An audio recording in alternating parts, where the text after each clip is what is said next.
World Today Weekend on CKNW News Talk 980. Once again, here's Sean Leslie.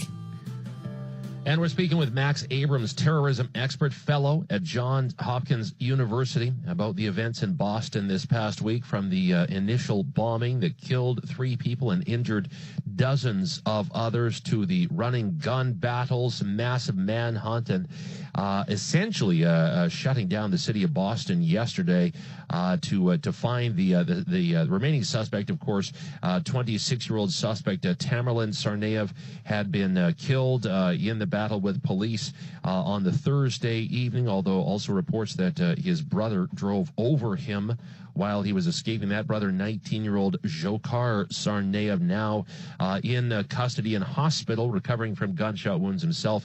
He was found yesterday after that massive manhunt. They're both originally from Chechnya, the troubled republic within the country of Russia, which has been involved. And Mr. Abrams, maybe you can educate my listeners a little bit on this, because the battle, the troubles in Chechnya in Russia have been extremely violent both ways. We've had a very tough government crackdown there, but also extremely violent terrorism acts from Chechen rebels. Yeah, that's absolutely right. There are actually 2 separate wars, one in the early 90s and then one after that. And the nature of Chechen, the Chechen terrorist movement really changed during that time period. Originally, it was sort of like an ethno-nationalist conflict in which the Chechens wanted an independent state. And then over time, it became increasingly fused with an Islamist sort of Al-Qaeda-ish element. Yes. And so it was during that transformation that the nature of Chechen violence began to change. Whereas originally it focused on Russian troops. So it was really sort of a guerrilla campaign. After the group became increasingly Islamist, their attack pattern became much more indiscriminate. And they began, blowing up schools, yes, and apartment buildings and theaters. And so it's feared that the attacks in Boston were related to that Islamist element of the Chechen movement. Are you concerned about that? Are you concerned there is some spill over here for whatever reason into your country, into the United States? I mean, one thing that you closed on was you asked, what's more dangerous, domestic terrorism or international terrorism? Exactly. And that's actually a really good question. That's hard to answer. On the one hand, domestic terrorism is more dangerous in the sense that the perpetrators at least have the possibility of drawing supporters from the local population. When they're an international terrorist group, they're presumably residing in a foreign country. And so there's less of a fear that they'll be able to gain power in numbers. On the other hand, these international groups are often responsible for the bloodiest attacks. So it really depends on how we define danger. Oftentimes, the distinction between domestic and international terrorism in practice is really quite blurry. In this case, we're dealing with an American citizen who attacked mostly Americans, and so in that sense, it's domestic. On the other hand, they may have been inspired from overseas, and again, we don't know what the older brother was doing on his trip between January and July. Yeah. And so he may have learned some technical expertise in terms of, using and making the explosives that he did. So this is an example in which domestic and international terrorism seems to converge.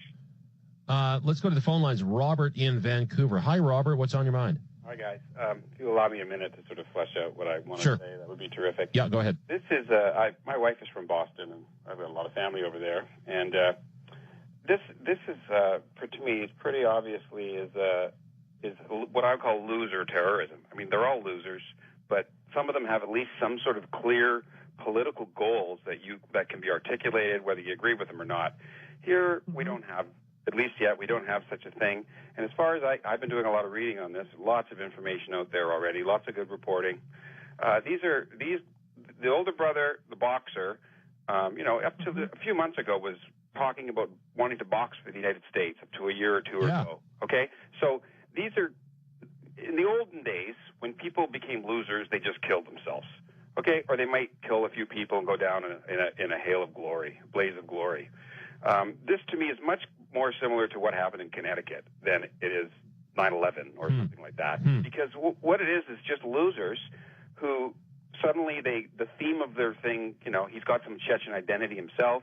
He goes abroad. He learns how to make a pressure cooker bomb because there's these, unfortunately, you can drift around these anarchic, lawless places and learn this kind of stuff and be trained to bring forth jihad in a generalized way in an affinity group where you're not really working with a central top-down structure, and I'm sure Max can tell you more about that.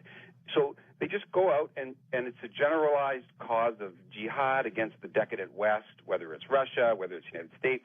But really what it is just gives this loser some theme to blow out his life with. And here's his little brother, and now I'm guessing a little bit. The little brother does not look like a hardened terrorist type or even a loser, but he seems to have been in the thrall of his older brother. Even in the video, it looks like he's just sort of toddling behind him. Yes. And, he unfortunately got caught up in this, and I have no sympathy for him, but we're crazy if I think when we run off the edge and we start thinking, who are we going to bomb now to go and stop the Chechen independence movement? Because I bet you I could talk to these guys. I know more about the Chechen independence movement than the younger brother does. I guarantee it.